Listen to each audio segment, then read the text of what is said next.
ভাবিলোঁ যে যদি এখন চুক্তি হয় বেয়া নহয়, কিন্তু চুক্তিখনৰ পৰা আমাৰ অসমীয়া মানুহৰ লাভ হ'ব লাগিব, উপকাৰ হ'ব লাগিব। এনেই নাম কাৱাস্তে মামুলি কিবা এখন চুক্তি কৰিলে নহ'ব।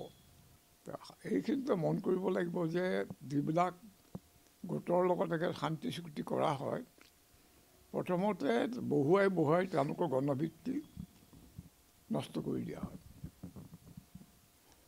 আৰু দিন যোৱাৰ লগে লগে তেওঁলোকৰ জনপ্ৰিয়তা বহুতখিনি কমি আহে। তেতিয়া চৰকাৰে যদি ইচ্ছা কৰে এটা শান্তি চুক্তি কৰিবলৈ আগবাঢ়ি আহে। এইটো এটা অত্যন্ত বিপদজনক কথা প্ৰথমতে। তাৰ বাহিৰে তেওঁলোকৰ উপায় নোহোৱা হয়।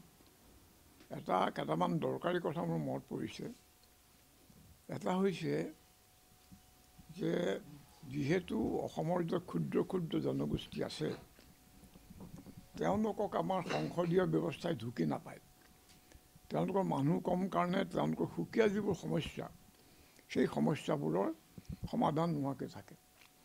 গতিকে আমি এখন ছেকেণ্ড চেম্বাৰ, এটা দ্বিতীয় সদনৰ প্ৰস্তাৱ কৰিলোঁ, বিধানসভাৰ দৰে, যেনেকৈ ৰাজ্যসভা আছে, য'ত জনগোষ্ঠীবিলাকৰ প্ৰতিনিধি থাকিব আৰু সমাজৰ বুজা মানুহ কিছু থাকিব, আৰু এওঁলোকে চৰকাৰত কিছুমান প্ৰস্তাৱ দাঙি ধৰিব, আৰু যিবোৰ প্ৰস্তাৱ কাৰ্যকৰী কৰিবলৈ চৰকাৰ প্ৰতিশ্ৰুতিবদ্ধ হ'ব।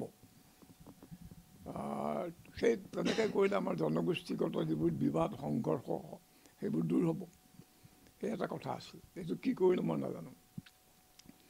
আৰু এটা কথা আছিল যে অসমৰ যিবোৰ প্ৰাকৃতিক সম্পদ, যিবিলাক কেন্দ্ৰ আৰু আজিকালি বাহিৰা ব্যক্তিগত কোম্পানীবিলাকে ব্যৱহাৰ কৰি মুনাফা অৰ্জন কৰিছে, সেই প্ৰাকৃতিক সম্পদবিলাকৰ অধিকাৰ অসমৰ হ'ব লাগিব। অসমে সেই তাৰ ব্যৱহাৰ সম্পৰ্কে অসমৰ মতটো গুৰুত্বপূৰ্ণ হ'ব লাগিব। উদাহৰণস্বৰূপে সেইবোৰ যদি কল কাৰখানা হয়, তাত অসমীয়া থলুৱা ৰাইজৰ সংৰক্ষিত চাকৰি কিমান হ'ব? আমি কিবা এটা শতাংশ দিছিলোঁ, শতাংশটো কিমান মই পাহৰিলোঁ। আৰু সেই প্ৰাকৃতিক সম্পদ ব্যৱহাৰৰ পৰা কেন্দ্ৰীয় চৰকাৰৰ যিটো আয় হয়, ইনকাম, সেই আয়টোৰ কিমান শতাংশ অসমৰ উন্নয়নৰ কাৰণে খৰচ হ'ব, সেই ধৰণৰ কথা আছে। ভাবিলোঁ যে যদি এখন চুক্তি হয় বেয়া নহয়, কিন্তু চুক্তিখনৰ পৰা আমাৰ অসমীয়া মানুহৰ লাভ হ'ব লাগিব, উপকাৰ হ'ব লাগিব। এনেই নাম কাৱাস্তে মামুলি কিবা এখন চুক্তি কৰিলে নহ'ব। এইখিনিতে মন কৰিব লাগিব যে যিবিলাক গোটৰ লগত শান্তি চুক্তি কৰা হয়, প্ৰথমতে বহুৱাই তেওঁলোকৰ গণভিত্তি নষ্ট কৰি দিয়া হয়, আৰু দিন যোৱাৰ লগে লগে তেওঁলোকৰ জনপ্ৰিয়তা বহুতখিনি কমি আহে। তেতিয়া চৰকাৰে যদি ইচ্ছা কৰে এটা শান্তি চুক্তি কৰিবলৈ আগবাঢ়ি আহে। এইটো এটা অত্যন্ত বিপদজনক কথা প্ৰথমতে। তাৰ বাহিৰে তেওঁলোকৰ উপায় নোহোৱা হয়। কেইটামান দৰকাৰী কথা মোৰ মনত পৰিছে।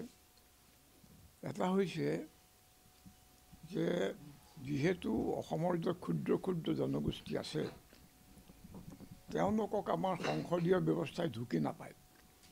তেওঁলোকৰ মানুহ কম কাৰণে তেওঁলোকৰ সুকীয়া যিবোৰ সমস্যা, সেই সমস্যাবোৰৰ সমাধান নোহোৱাকৈ থাকে।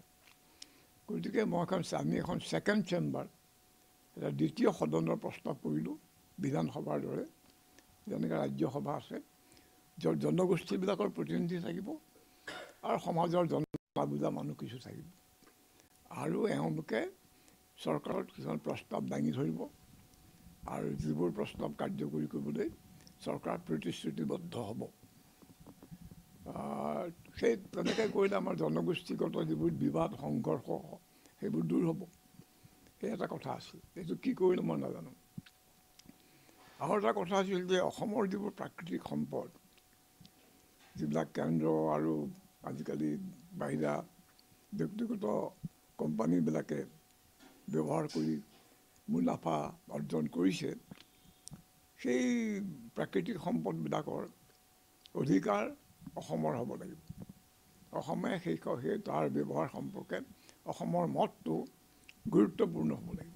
উদাহৰণস্বৰূপে সেইবোৰ যদি কল কাৰখানা হয়, তাত অসমীয়া থলুৱা ৰাইজৰ মানে সংৰক্ষিত চাকৰি কিমান হ'ব আমি কিবা এটা শতাংশ দিছিলোঁ শতাংশটো কিমান মই পাহৰিলোঁ আৰু লগত আৰু মানে সেই প্ৰাকৃতিক সম্পদ ব্যৱহাৰৰ পৰা কেন্দ্ৰীয় চৰকাৰৰ যিটো আয় হয় ইনকাম সেই আয়টোৰ কিমান শতাংশ অসমৰ উন্নয়নৰ কাৰণে খৰচ হ'ব সেই ধৰণৰ কথা